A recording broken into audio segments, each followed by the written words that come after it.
कुछ लोग हैं वो जो काम नहीं होता है या जिनमें कुछ सांप्रदायिकता या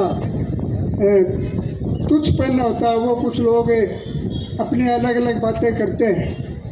तो इस संबंध में मैं कुछ प्रामाणिक बातें आज आपके सबके सामने रखना चाहता हूँ।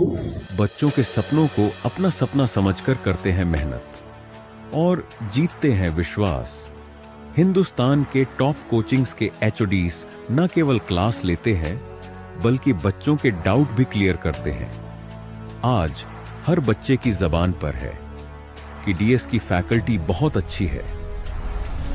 कलेक्ट्रेट तक जो निर्माण है ऐतिहासिक, वो राजस्थान में बहुत कम जगह मिलता है सर।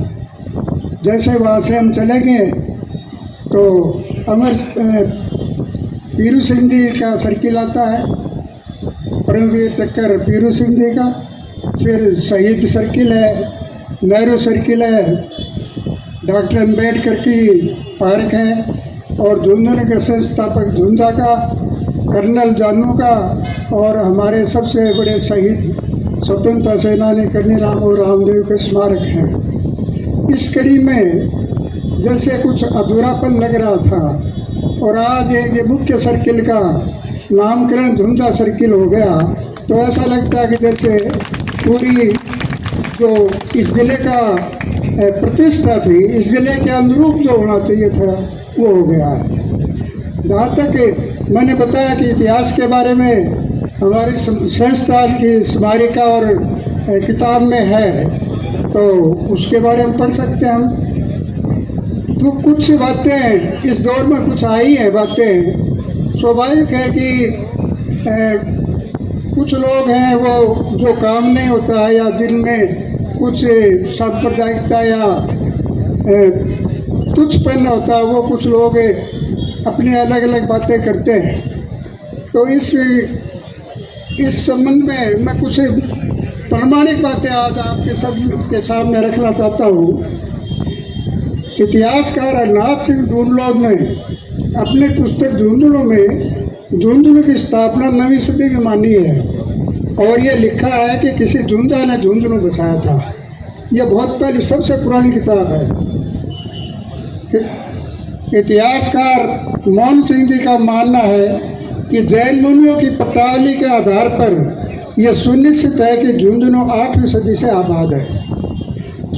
विख्यात शोधक श्री अमरचंद नाटा लिखते हैं कि 10वीं सदी में बड़ी आबादी वाला, ये भाषा का आप देख के चेंज हो रहा है, कि 10वीं शताब्दी में बड़ी आबादी वाला शहर बन गया था। सन 1019 में कविवर वीर ने जम्बू चरित्र नामक काव्य की रचना की, जो झुंझुनू से की थी, और इसमें झुंझुनू के जैन मंदिरों का उल्लेख मिलता है। सुप्रसिद्ध इतिहासकार डॉक्टर दशरथ शर्मा का उल्लेख करते हुए ठाकुर हरनाथ सिंह ने लिखा है कि 9वीं सदी के हर्ष के शिलालेख में झुंझुनू के नाम का उल्लेख हुआ है। झुंझुनू मंडल का इतिहास, यह पुस्तक 2 भाग में है।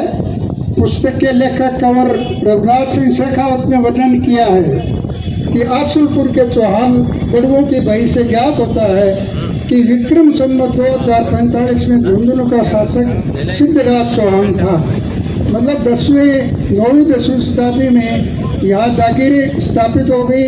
विभिन्न शासक, पहले गुर्जर, फिर चौहान, फिर क्याम खानी, और फिर शेखावत लोगों के, शार्दुल सिंह शेखावत उनके वंशजों ने ये जो जागीर थी ये इजारे पर उन्होंने ली और यहाँ शासन किया। इसलिए इस बारे में किसी प्रकार की भ्रांति फैलाना एक तरह से हमारी जो समरसता है जिले की, ये हमारी एक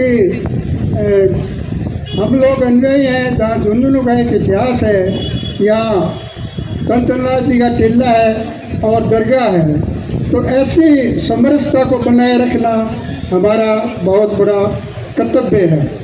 और मुझे लगता है कि अब इस तरह की जो अफवाहें, भ्रांतियाँ फैलाई जा रही थी, वो अब कम हो जाएगी। और मैं इस अपने उद्बोधन को ख़त्म करते हुए कुछ पंक्तियाँ जो मैंने पहले गीत लिखा था वो आपको सुनाना चाहता हूँ। आ धरती संत फकीरारी, आ धरती ककड़ी मतीरारी, ई धरती रो है मान गणो, आ धरती फौजी बीरारी। सदियां पहली पशु चरातो, आयो झुंझो जाट अठे, ढाणी वसाई पहाड़ तले भी, देखो जलरो ठाठ अठे।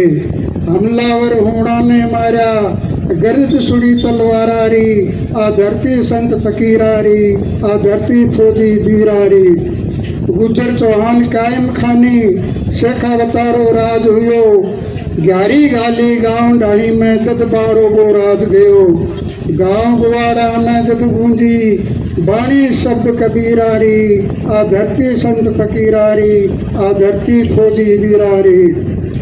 गाँव में स्कूला खोली, हुआ सेठ ब महादानी, रेवड़ चराता टाबर पट गया, जद देखो बा आकानी। गढ़ में लामे हुई बगावत, सीखी बाई मीरा की, आ धरती संत फकीरारी, आ धरती फौजी बीरारी। चंचल नाथ दी बाबा कमर दी, ईसा हुआ अवतार अठे, जात धर्म रो झगड़ो कोनी, फौजी पहरेदार अठे। काचर फलिया और सागरी, खुशबू मिलसी कैरारी, आ धरती संत फकीरारी, आ धरती मीठे मोरारी, आ धरती फौजी बीरारी। चमक्यो जिलो झुंझुनो मारो, गांवारी बेटी पटगी, कदे तराती गाय भैंस में, आज सुना अफसर बनेगी। आओ नमन करा धरती ने, या खान है मोती हीरारी, आ धरती संत फकीरारी, आ धरती फौजी बीरारी।